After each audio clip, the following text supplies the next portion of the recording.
नमस्कार। पिछले क्लास में हमने उत्तल लेंस के द्वारा जो बनने वाला रे डायग्राम था, किरण आरेख था, उसको समझ लिया था। आज की क्लास में हम अवतल लेंस के द्वारा जो किरण आरेख बनेगा उसको समझते हैं। तो यहाँ अवतल लेंस में दो कंडीशन होते हैं।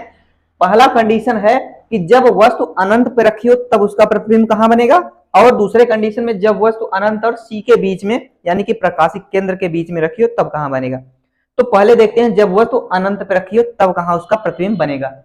तो यहाँ पे हमने अवतल लेंस बना के रखा हुआ है। अगर मान लीजिए कि हमारी वस्तु ये अनंत पे है, क्योंकि अनंत पे रहेगी तो बहुत बड़ी वस्तु रहेगी, तो अनंत से चलने वाली जो किरणें होती हैं अगर मुख्य अक्ष के समांतर आती हैं तो अवतल लेंस में क्या होता है, ये अवतल लेंस को डाइवर्ज कर देता है, इसको फैला देता है, जिसको हम अपसारी बोलते हैं। तो ये इसको फैला देगा और यहाँ से एक और किरण हम गुजारते हैं तो ये भी फैला देगा। क्योंकि ये दोनों किरणें तो फैल के जा रही हैं तो इधर कहीं मिलेंगी नहीं, इसलिए इनको हम पीछे साइड अगर जब मिलाएंगे तो ये F1 पे मिलेंगी।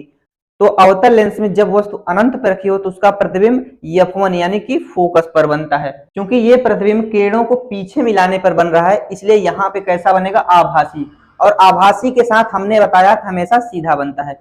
तो कहाँ पे बनेगा, F1 पर, और आभासी और सीधा।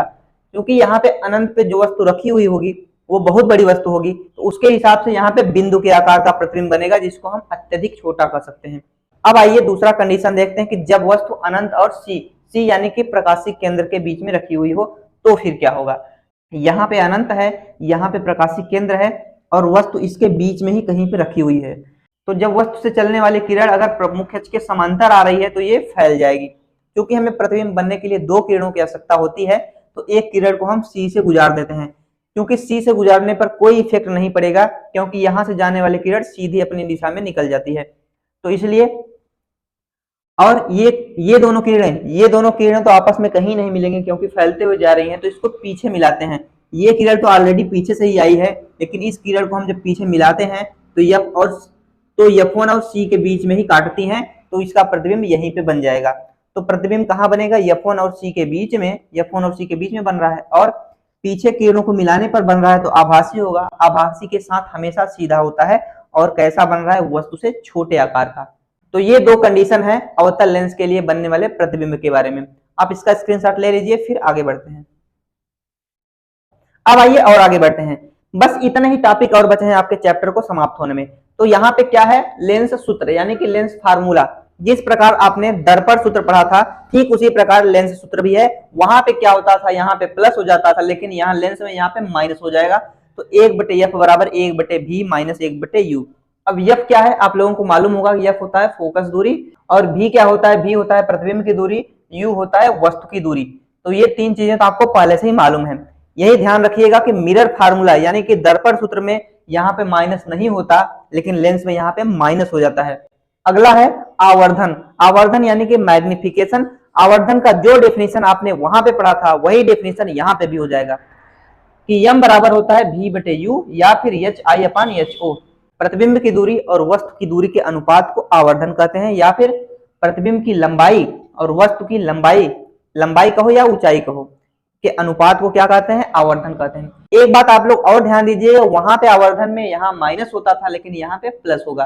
तो दर्पण में यहाँ पे प्लस होता था और यहाँ माइनस होता था, लेकिन लेंस में यहाँ पे माइनस होगा और यहाँ पे प्लस हो जाएगा। आप इसको चाहे याद कर लीजिए चाहे समझ लीजिए। नेक्स्ट टॉपिक है लेंस की क्षमता। इस चैप्टर का लास्ट टॉपिक है लेंस की क्षमता यानी कि पावर ऑफ लेंस। तो लेंस का पावर क्या होता है, फोकस दूरी के व्युत्क्रम यानी कि उल्टा। फोकस दूरी का उल्टा कर देंगे तो पावर आ जाएगा। फोकस दूरी के व्युत्क्रम को लेंस की क्षमता कहते हैं। तो फोकस दूरी f होता है, उसका व्युत्क्रम 1/f हो जाएगा, और वो क्या हो जाएगा, लेंस का पावर को p से दिखाते हैं, तो p बराबर हो जाएगा 1/f। लेकिन एक बात ध्यान रखना होगा, यही अधिकांश बच्चे गलती करते हैं क्वेश्चन लगाने में। अगर f मीटर में रहेगा तो 1/f रखेंगे। अगर फोकस दूरी हमें सेंटीमीटर में दी है तो हम 100/f लिखेंगे, क्योंकि 1 मीटर बराबर होता है 100 सेंटीमीटर। तो जब सेंटीमीटर में दिया रहेगा तो 100/f लिखेंगे, क्योंकि हमेशा सेंटीमीटर में ही दिया रहता है अधिकांश केस में। क्योंकि ऐसा लेंस कि जिसका रेडियस 1 मीटर हो, 1 मीटर का मतलब इतना बड़ा, अब उसका रेडियस उसका डायमीटर समझ लीजिए कितना बड़ा हो जाएगा। तो ऐसा लेंस बहुत कम ही होता है, लेकिन खैर अगर क्वेश्चन में देगा तो हम लगाएंगे चाहे जो भी दिया रहे। तो बस आपको इतना समझना है कि अगर मीटर में दिया रहे तो डायरेक्ट रखेंगे 1/f, अगर सेंटीमीटर में दिया है तो हम 100/f लिखेंगे।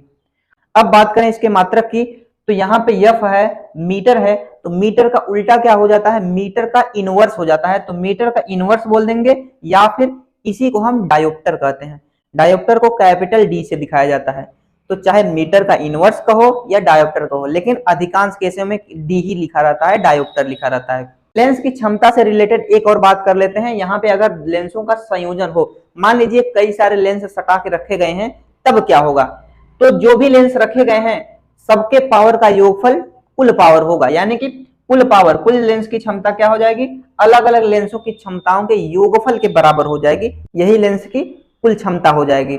अगर इसको फोकस दूरी में लिखें तो हम जानते हैं P बराबर 1/f होता है, यहाँ से ऐसे P1 है तो 1/f1 हो जाएगा, P2 है तो 1/f2 हो जाएगा। ऐसे ही अगर फोकस दूरी के टर्म में कहे तो ये फार्मूला लगा देंगे, और डायरेक्ट पावर दिया रहे अलग अलग लेंसों का तो ये वाला फार्मूला लगा देंगे। अब इतना टॉपिक पढ़ने के बाद आपका चैप्टर पूरी तरह से कंप्लीट हो चुका है। इस चैप्टर में कोई भी टॉपिक नहीं छूटा है।